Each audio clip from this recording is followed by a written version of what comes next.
and namaste. Hope you all are fine. Welcome to the new episode of Travel and Magdi. After a long time, I'll say about my vlog. 1 month पछि यही त अनि vlog हैन. So guys, बाटो देख्न सक्नुहुन्छ. Wow.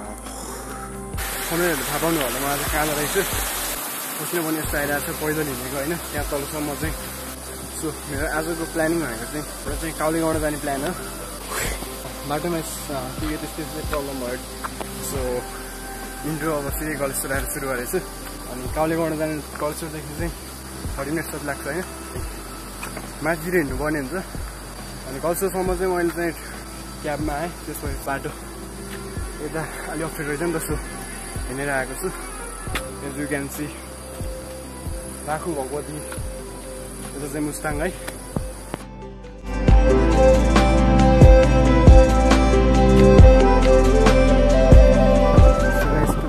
गलेश्वरको मन्दिरहरू नयाँ बनेको मन्दिर चाहिँ त्यो छ. सो तपाईँले गलेश्वरको बजार देख्न सक्नुहुन्छ. सानो छ बट राम्रो छ, ब्युटिफुल छ होइन. अनि तलतिर साइडमा पनि अझ राम्रो छ. तर म चाहिँ जान्न, म यता माथितिर जानुपर्ने काम छ होइन. बाटोको हालत देख्न सक्नुहुन्छ गाइज. सो गाइज गलेश्वरको बजार यहाँदेखि राइट लिनुभयो भने चाहिँ अब मुस्ताङ जाने बाटो हुन्छ. लेफ्ट चाहिँ अब सिमखोला.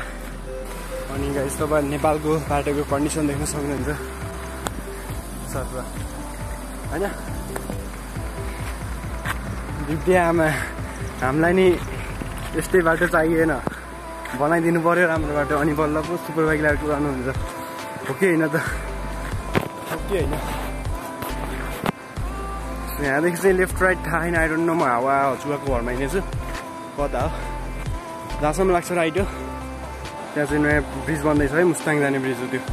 त्यसपछि त्यहाँ अलिक सहिलो हुन्छ. अहिले चाहिँ यस्तो अप्ठ्यारो छ बाटो होइन.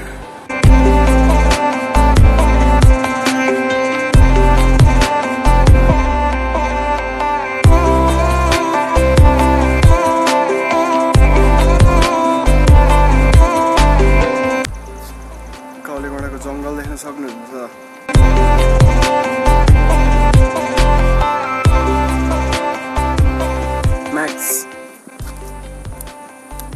चप्पल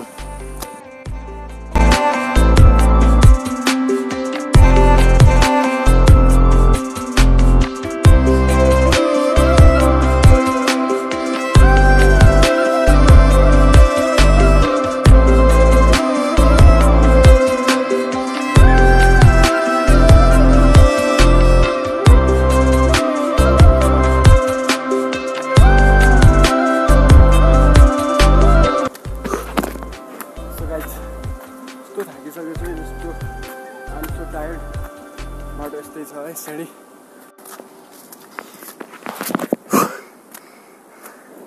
सो म यस्तो थाकिसकेको छु कि है. पुरै बडीले स्वेट गरेर अनि यस्तो देख्न सक्नुहुन्छ. लास्ट पसिना हो, अलिअलि पानी पर्न लाग्छ. अनि त्यसपछि चाहिँ घाम पनि लाग्छ. सेलको आफ्टर अ लङ टाइम यस्तो रोड भेटिसकेँ मैले. भेटेर के अनि बाटो त्यस्तै जस्तै खाएर यस्तो घना जङ्गलमा. अनि गाइज म चाहिँ एक्लै छु. एज यु क्यान सी काउलीगढको वन. सो गाइज काउलीगढको वन देख्न सक्नुहुन्छ होइन. हो कि होइन? होइन. सो गाइज तपाईँहरूले काउलीगढको सल्लेरी देख्न सक्नुहुन्छ. सर र यहाँ फोटोसुट गर्नु चाहिँ एकदम बवाल छ है. अनि पुरै बुढाहरूको चाहिँ टक्क नम्बरहरू लेखेको छ कि टक्क सर र. यता चाहिँ यता पनि खेतसेत रोपेर भ्याइएछ. हाम्रोतिर पनि भ्याइसकेको छ है. यता पनि भ्याउनु लागेको छ.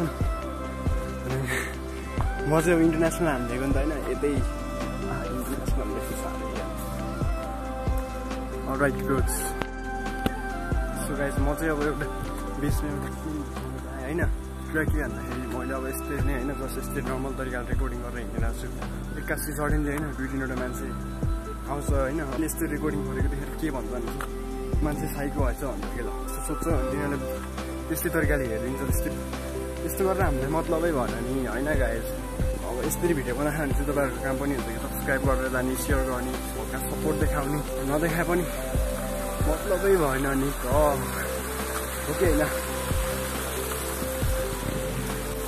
सो गाइस अनि आएर चाहिँ एक्कासी अब त्यस्तो अब एक्सप्रेसन देखाउँदा त कस्तो अक्वार्ड फिल हुन्छ होइन तर त्यस्तो गर्छ भने चाहिँ गर्छ होइन हामीलाई मतलब चाहिँ भएन नि हामीलाई त अब हामी त आफ्नै भिडियो बनाइरहेको छ चिल हिँडिरहेको छ बाले भयो हामीलाई हो कि होइन हामी त बाले भनेर होइन सो गाइस अनि म चाहिँ अब काउलेगौडा आउनु लागिसक्यो होइन काउलेगौडा एरिया आउनु लागिसक्यो अब सल्लेरी सर र सल्लेरी खतरा छ होइन एकदम बवाल छ यस्तो बसिन आइरहेको छ सो गाइस म तपाईँलाई झर्ना देखाउँछु काउलेगौडाको झर्ना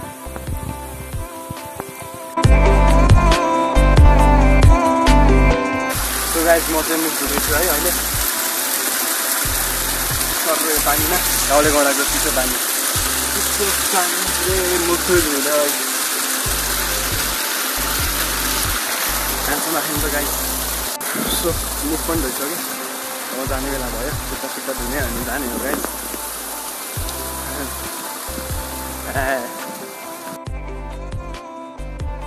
मेरो गाउँमा पनि झर्ना बगाउला गुच्छु हो साइड